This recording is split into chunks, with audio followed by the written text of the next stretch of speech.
Hi everyone, Arsenal Theory here with another video, and I have a confession to make. I am an Arsenal fan footballing hypocrite. I discovered this or realised this earlier this week. I was reading a lot of tweets about from Chelsea fans, Liverpool fans and even United fans kind of not wanting Arsenal to win the league and getting really kind of hyped up after we dropped points against Liverpool. And I just couldn't understand it. I just thought, it's weak mentality. Why would you want City to win the league? They're backed by a nation state. They've got unlimited funds. They've got dodgy accounting practices, allegedly.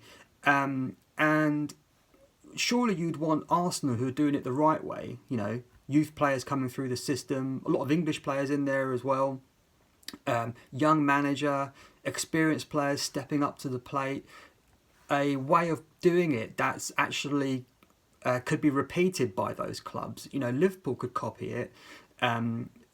United could do it if they could get their house in order. Newcastle could do it as well if they got their house in order. Same with Chelsea. So I just couldn't understand why they'd want City to win it. And then I was thinking back to previous seasons where specifically, there was a season where United finished second to City. Solskjaer was in charge. And obviously when Liverpool have been pushing in the last few years as well. And never, ever did I want United or Liverpool to win the league in those seasons. When Liverpool were on for doing the quadruple last year, I really didn't want that to happen. When Chelsea played City in the Champions League final, I didn't want Chelsea to beat them. I wanted City to smash them. And the reason being, as I realised, is that City just aren't a rival to anyone. Even United fans, I don't think, because a lot of them don't want don't want Arsenal to win the league. They'd rather see City win it. And it's incredible that you got this club that's just dominated football for the last few years, and yet no one really seems to kind of consider them as a rival in things. That hate that comes, which obviously isn't healthy, but it's there from playing, United or Liverpool or Chelsea or Spurs. It's just not there with City. It might change if they've found guilty of all the kind of dodgy money stuff that's been thrown at them. The rival fans we might act towards them more aggressively than we do currently at the moment. But I never see kind of any City fans in anyone's mentions kind of giving it large or anything like that. I don't even know any City fans. That may change over the years, but currently, I don't know. I don't think I know one, to be honest with you. So I can see why the Liverpool and the Chelsea and the United fans don't want Arsenal to win it, because it's just going to hurt them so much more than City winning it. If City win it, it's just another day at the office for them, and they get to gloat at Arsenal losing. If City lose it, no one's going to gloat over City. It's just, maybe a few United fans, but everyone else, no one's going to really care. So I need to offer an apology to all the football fans out there, and to all the opposition fans. Do you know what? Be salty, hate on Arsenal. I totally get it, and I'd be doing exactly the same if the roles are reversed. So, right, that's enough on that. Next subject.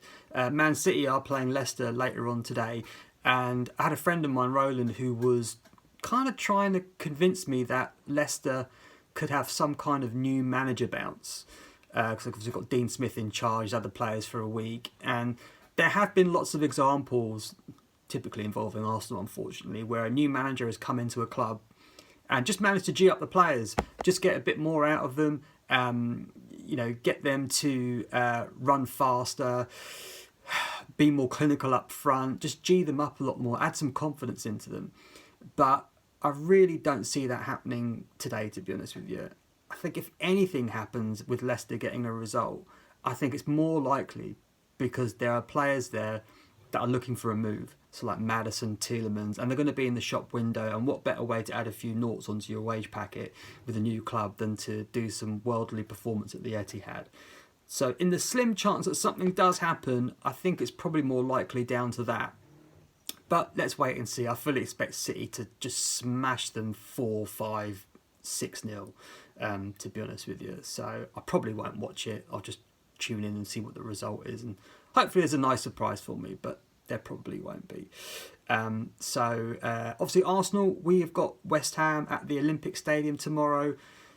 In theory, that should be a routine win. West Ham have played midweek away in Belgium. They wouldn't have got back till late on Thursday. They've had less preparation time. They're in a relegation dogfight though. And obviously Arsenal have had all week to prepare. So we should take care of business quite easily. However, football doesn't work that way. And I do worry that the players might be more fixated on the City-Arsenal game in just over a week or so, whereas really we just need to concentrate on tomorrow. But we'll see what happens with that. Saliba's still out. They're not risking him. Apparently the plan is to see if we can get him some minutes against Southampton and then roll the dice with him against City.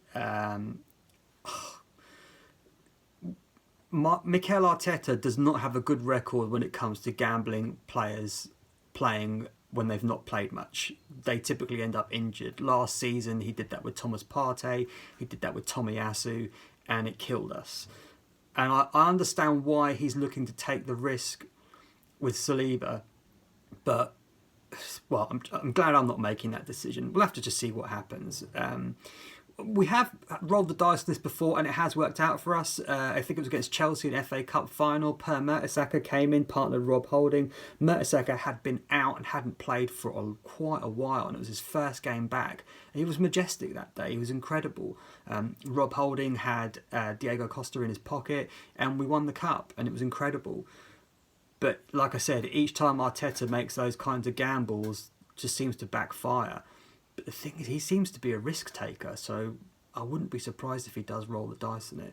But anyway, there we go. Thanks for watching, and I hope to have a video tomorrow covering the West Ham game, and I'll see you in the next one. Thanks very much. Bye bye.